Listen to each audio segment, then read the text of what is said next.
Hello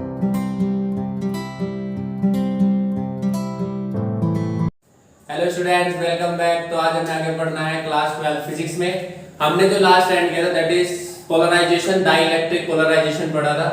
और उसमें हमने पढ़ा था कि जब आप किसी डाइइलेक्ट्रिक में थे और डाइइलेक्ट्रिक है और इसमें आप इलेक्ट्रिक फील्ड पास हो दैट इज ई नॉट, तो क्या होता है यहाँ पर एक पोलराइजेशन होने की वजह से इंटरनल इलेक्ट्रिक फील्ड भी आती है। ठीक है, तो हम निकालते हैं E net electric field equals to E naught minus में EP that is known as reduced electric field. ठीक है, E naught minus EP and we know very well कि ये कुछ इस तरीके से यहाँ पर जो पार्टिकल्स होते हैं, जो आपके इंटरनल पार्टिकल्स होते हैं, कॉन्स्टिट्यूट जो जिनको हम एंटिटीज भी कह सकते हैं, कॉन्स्टिट्यूटिंग पार्टिकल्स जो होते हैं वो कुछ इस तरीके से अपने आप को अलाइन करने की कोशिश करते हैं। ठीक है, सो इंटरनल इलेक्ट्रिक फील्ड की डायरेक्शन क्या होगी, दैट इज EP। ठीक है, तो अगर EP की वैल्यू लिखे तो जो पोलराइज्ड इलेक्ट्रिक फील्ड है ये पूरी की पूरी तरीके से डिपेंड करती है जितना यहाँ पर चार्ज इंड्यूस हुआ है। ठीक है, that is EP is equal to sigma I by epsilon. Sigma I is QI by A epsilon. ठीक है, so it will become P by epsilon. So this is polarized electric field. ठीक है, अब यहां पर एक पॉइंट और आता है कि जो पोलराइजेशन होता है, अगर आप इसमें पोलराइजेशन निकालना चाहते हो तो पोलराइजेशन टोटल कितना आएगा। तो सिंपल सी बात है, अगर हम डाइपोल क्रिएट करें तो हमें पता है डाइपोल, अगर एक मॉलिक्यूल के लिए डाइपोल मूवमेंट निकालें क्या आएगा, P is equal to charge into में डिस्टेंस ऑफ सेपरेशन। ये डिस्टेंस ऑफ सेपरेशन किसके बीच में, हम मान लेते हैं कि इन दोनों चार्जेस के बीच का डिस्टेंस क्या है, x है, और चार्ज कितना है, q है। तो P is equal to q into में x। ठीक है, and if there is n number of molecules is present और n number of entities present, then net polarizability is equal to n multiply by q into में x। ठीक है, तो P is equal to n q x, ये value आ जाएगी आपकी। ठीक है, अब यहां से कुछ कुछ पॉइंट्स स्टार्ट होते हैं जहां पर हमें k के बारे में भी पढ़ना है, k की वैल्यू क्या होती है। So k that is dielectric constant is equals to E naught by E। ठीक है, dielectric constant is equals to E naught by E।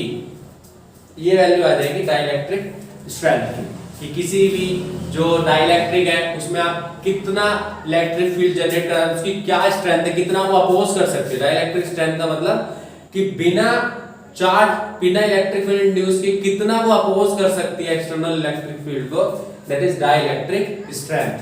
ठीक है, so K is equal to E naught by E, ये value आ जाएगी।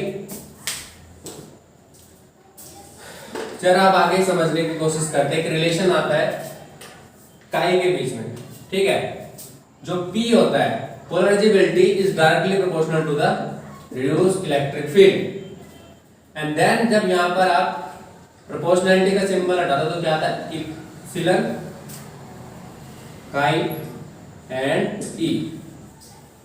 ठीक है, ये वैल्यू आ जाती है। इसको CHI बोलो तो छी मत बोल देना अजीब हो जाएगा। काई इप्सिलॉन काई इनटू में T, इसको यहां पर इसलिए डाला गया so that it will become dimensionless. For vacuum काई इज इक्वल टू 0। ठीक है, this is electrical susceptibility, this is electrical susceptibility for vacuum, it is 0। ठीक है, चलो अब इसमें जरा रिलेशन डिराइव करने की कोशिश करते हैं, रिलेशन बिटवीन काई एंड K। ठीक है, चलो देखते हैं क्या रिलेशन बनता है। इजी सा पॉइंट है और इजी सा ही रिलेशन है, यूज करते हैं इसका कहां पर, E की जगह पे। E is equals to E naught minus EP and we know E naught minus EP, so EP is equals to P by E। ठीक है, and E naught is equals to minus P की जगह पे क्या लिखोगे, epsilon काई E divide by epsilon. ठीक है, ये वैल्यू हमने यहाँ पर यूज कर this is equal to E। Epsilon से इप्सिलन कैंसिल हो गया, ई बच गया E naught minus chi into में ई, ये वैल्यू बच रही है। अब अगर एक टर्म नोटिस करें तो क्या वैल्यू आ रही है, इसको मैं इधर ले जाता हूं, ई प्लस में chi E is equal to E naught. ठीक है, अब इन दोनों में से ई कॉमन है तो ये वैल्यू बन जाएगी, ई कॉमन आ गया 1 plus chi is equal to E naught. ठीक है, अब ई चला जाएगा डिवाइड में, डिवाइड में जाते ही ये बन जाएगी आपकी वैल्यू आगे, ये जो ई नॉट है, अब हम इसे क्या लिख सकते हैं 1 plus chi is equal to E naught by E that is equal to के।